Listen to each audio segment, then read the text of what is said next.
I don't know if you've ever given it much thought, but there's this famous story in Genesis, the destruction of Sodom and Gomorrah. But if you read the lead up to that story, you find God negotiating with Abraham about whether God should destroy the city and what the terms will be if God is going to do it.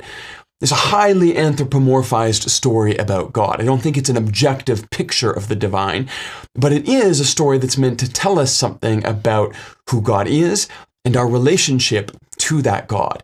And I think actually is trying to tell us something important about the relationship between love and power. Far be it from you to do such a thing, to kill the righteous and the wicked, treating them all alike. Will not the judge of all the earth do what is right? Now, keep reading here. Abraham wins this one, so he's like, okay, I'm going to push a bit farther. He keeps negotiating. If 50 is enough, what about 45, God? Let's say 40 or 30 or 20. I mean, if we're all the way down to 20, why not 10? Would you not spare the city for just 10 good people? And God says, sure, why not? Okay, so here's a question. Can we really negotiate with God? Can we change God's mind with some good logic? Can we appeal to God's ego to get a little bit of what we want from the divine? Well, I think theologically, we'd have to say no. But again, this story is about something different. The divine is not subject to the whims of our rhetorical skill, but within the context of a story where God has to come down to see and inspect Sodom personally, I think this makes a lot of sense. God is inviting Abraham to make his case precisely so that God can make God's point to Abraham.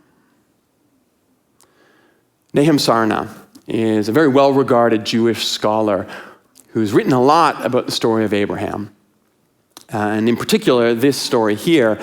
But he says something really significant. He writes, this story is important because this God is universal and omnipotent.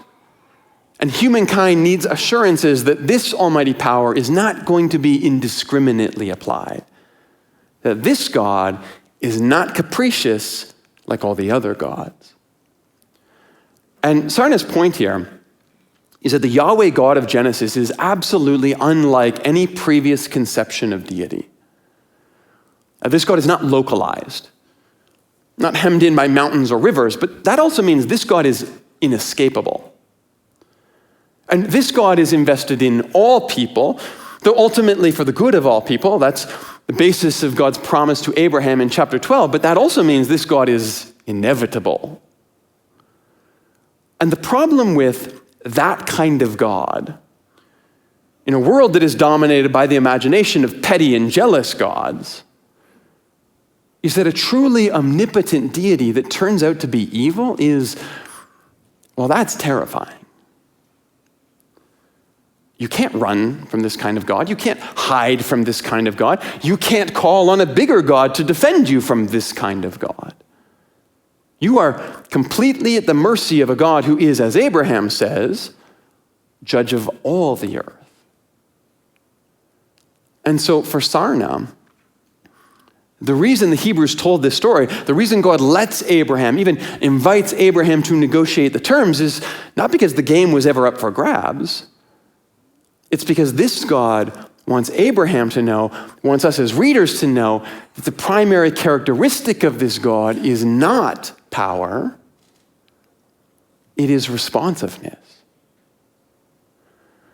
Let's talk theology for a second. I think there's a lot that John Calvin got right.